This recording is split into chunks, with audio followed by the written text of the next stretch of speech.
Hi, I'm Mac McCarthy, and I help people with their breakups. And today I have another breakup story to share. And if you have a breakup story you want to share, please visit writemac.com, WRITEMAC.com.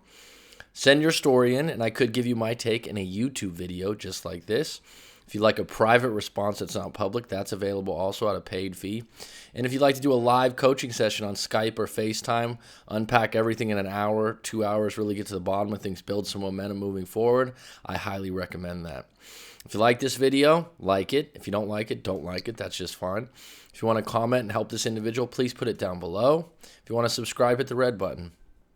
Okay, let's get into it. Mac, love your style. So here is my story. I'm 60 in December. Well, congratulations. That's an achievement in itself, my friend.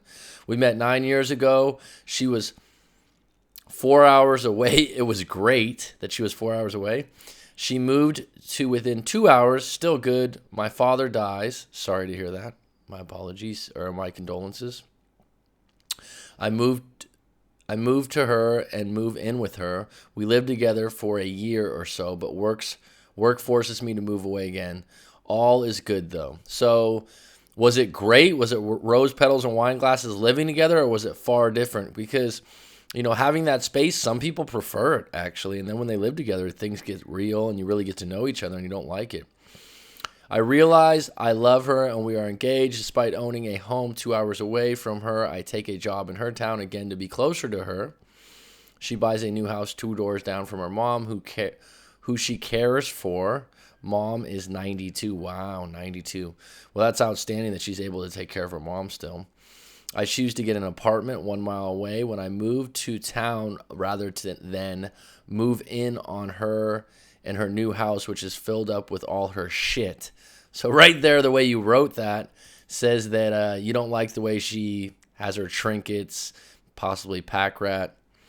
So right there, living together, you don't agree with the stuff she keeps. After a year of keeping up a house and an apartment, I tell her I need to move in with her if I'm going to stay in her town because I can barely pay all the bills. Well, that's a good reason. She is hesitant. My question is, why wouldn't you be selling your house and going all in? Possibility. And why did you have the apartment in the first place? Why weren't you able to move in with her right away? Other than the fact that she has a lot of stuff. Was there something else? Was it because the mom lived close by? He writes, ding, ding, ding. I accept that and keep the status quo. When I go to her house, I feel uncomfortable because she's becoming a hoarder. Okay, so very, very common. So much shit. All she wants to do is go to yard sales and buy more stuff. Well, that's an addiction. And it's quite prevalent in the States, actually. You don't realize it when you live abroad. In America, we have all these storage units. They don't have those in other places in the world.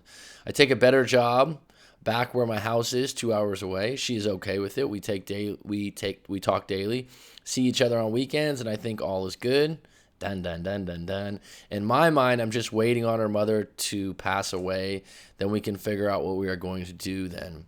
Well, that sounds really insensitive, but also honest, being that she's 92, and that is going to be a fork in the road for your relationship. So a lot of people would be like, wow, I can't believe you said that. But at the same time, it's really what you're thinking. You see, when you're in your 50s, you get to take care of your parents. Well, I guess it's a privilege that when you get to that age that you're able to help them out because they helped you out when you were young. And my grandfather, who passed away recently in his mid-80s, he had 2 children die before him, and I've heard from other people that that's one of the worst things. So the fact that you can stay alive longer than your parents is quite a privilege for them too. I realized this as I did the same for my parents. So I was patiently waiting while she did this. So you're understanding and compassionate, right? 3 months ago, she mentioned, not sure if this is working. We've been together 9 years. Yeah. That's a little bit different than if it was 6 months or a year. I gotcha. I easily talk her out of the idea, then the coldness starts. I call her and she says, I got my hands full. I'll call you right back. She doesn't return my call for 4 hours. I call her and say, damn, why can't you call me back like you said? That was rude. My feelings are hurt. Expecting an apology, instead I get 25 reasons why her behavior is perfectly okay. So right now she's going through a change. Sounds like she's emotional. She lives closer to her mom now. This hoarding issue has become more and more of an issue for you. And let's face it, you haven't let go of the fact, why was it a problem that you couldn't move into her house, right? Why was she hesitant? She can't apologize. I'm stunned. Then says it again. This ain't working. It probably didn't go over well that you said you were hurt. Even though you were hurt, my feelings are hurt. Sometimes this doesn't, but you assume that someone's going to feel sorry and retreat immediately. And sometimes people, they feel bad, and their way to react to someone hurting someone's feelings is validating it. And that's what she did. That shit bugs me all night long. The next morning I send her a message like, we have done a million times, love, with a heart emoji. This time she can't even send a fucking text back. Well, things are changing. I send a crying face. She sends a sad face. Okay, so now you said your feelings were, then you said a crying face the next day. Now this is a bit of pity seeking, and you got to nip that in the butt because it's not attractive, and it's not going to work in your favor. Dude, I've been around the block enough to know in my text I said I will try to no longer contact you as too painful to feel your disdain. Good for you. I believe you. She writes back and explains how she has love for me, not disdain. I reply with a text that says, I felt disdain for weeks. So right now you're pouring out your feelings and your emotions, and sounds like she's neutral to cold to it, and it's not making you feel any better, but you're getting some clarity, hopefully. You're on different pages, bud. We sent a couple of more texts that were just me arguing my point. You got a great guy who loves you, and you throw that away. Not to mention it's been 9 years, right? 9 years that's an achievement in the relationship ring. I moved into no contact day. I cried while I unfriended her on Facebook. I posted a message on Facebook saying I was off for a while. I did send a message to the girl who got us together to say she had left me, and I don't know if this would qualify as she left you. I mean, you guys had some arguments here. You put your toe in the sand. She said, I'm not sure it's working out. I guess, okay, on Facebook out of pain to tell her that mistake I regret now. Going public with a friend that was in between the two of you could have embarrassed her, yes. So if you were going to do that, which I highly disapprove of, going to friends and family members outside of your ex that are friends and family members of your ex, it happens a lot. I don't recommend it because they're going to go back to them and tell them everything 90% of the time, and they're usually going to take their friends or family side. And then your ex is going to look at it like, I can't believe you went to my friend. Dude, this was out of the blue. She would often say, don't hang up without saying goodbye. I have abandonment issues. Then she abandoned me. This is how I see it, my part. I didn't get caught cheating or anything like that. The long distance, she said, walking on eggshells. I felt like that was saying, I'm tired of you being offended when I'm cold to you. Well, you're interpreting what she said however you want to interpret it. So why can't you just take her word for it if you've been together 9 years and she's saying she's walking on eggshells? She's basically saying, whatever I do, I can't satisfy you. I moved next door to my mom. I'm hesitant about moving you in. You've been bitching about my hoarding. And so things start to layer. They start to layer. And you're saying that, she's basically taking you for granted and she's having disdain for you. You're saying all these things that she's doing to you. And she's sitting there going, what do I do right? Okay. We never had a lot of big fights, never had a lot of drama. Only in the last few months when she was cold, I spoke up.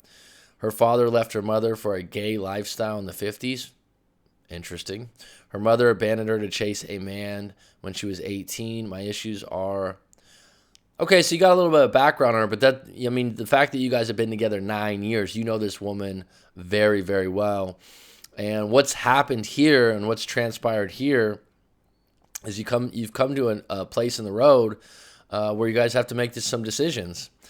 You've been in a holding pattern for a little while. There's been some issues with the hoarding, her having to give a lot of attention to her mom, you having to move back home. You're not happy about that. And so in 9 years, it sounds like you haven't took the next step in living together with each other full time. My issues are a mother who beat me up growing up. I'm in no contact now. Well, I'm sorry to hear that about your mother. You as an individual, even though you're turning 60, can still seek therapy, talk to someone like myself, and really unpack that. Not sure what is next. I started running just before the breakup with a goal of running 1 mile on my 60th birthday in December. That's outstanding, dude. Running whenever you have anxiety, worry, pain. It sounds simple. It sounds like, oh yeah, you always say that, Mac. When I was in my breakup, it absolutely saved me from a lot of dark moments.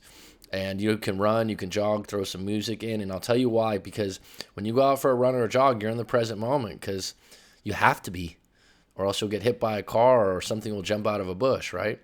I'm running 3 miles a day after a month. Outstanding. I contacted a beautiful girl and told her about the breakup and that I was not wanting any girlfriends and I wasn't capable right now, but she would be willing to go with me to start a Tai Chi class in December. This is great. Tai Chi is a great thing to take up. I've heard a lot of your videos. I realized I went into no contact on my own without coaching. I went into no contact to save myself the pain. I didn't even realize it's a strategy to get your ex back. If you watch enough of my videos, I would say that I push it as a strategy to get yourself back and to get value and confidence back and get yourself back on deck. And if they come back, it's a bonus. Would I take her back? Of course, it's too soon. We will see, but I swear I'm not breaking no contact. I keep saying to myself, she has no value unless she contacts me. Well, I don't know if you want to look at it or frame it that way. That's quite negative to say she has no value unless she contacts me. If you want to, fine. But right now you took a Tai Chi class. You're doing 3 miles a day. You're making improvements. That's the good news because, like I said, you've been in a holding pattern in this relationship. And so you're saying that you were waiting for her mother to pass away, as unkind as that sounds. That's the reality. And who knows? People live till they're 100, right? And the other part is the hoarding and you guys have been long distance. You've been 2 hours away. You've been this away. And basically, I think a turning point was that time when you kind of hinted that you wanted to move in with her and she was hesitant. And so that from that point on, it sounds like the relationship changed quite a bit. If you'd like to dig a little deeper on this, I'm willing to do a live coaching session with you, and I think we could maybe get to the bottom of some of these other things. And the fact that you were open about, what happened when you were young and what happened to her before. But it's still a pretty good reflection of who you are to be able to be in a pretty healthy relationship for 9 years. And then also when it goes wrong, lick your wounds a little bit and not do it in front of her. You embracing no contact right now is a great thing. And taking a Tai Chi class, I applaud you for that. So I hope that helps you. Please visit rightmac.com if you have a breakup story you want to share, or if you'd like to book a live coaching session. Thank you for supporting the channel.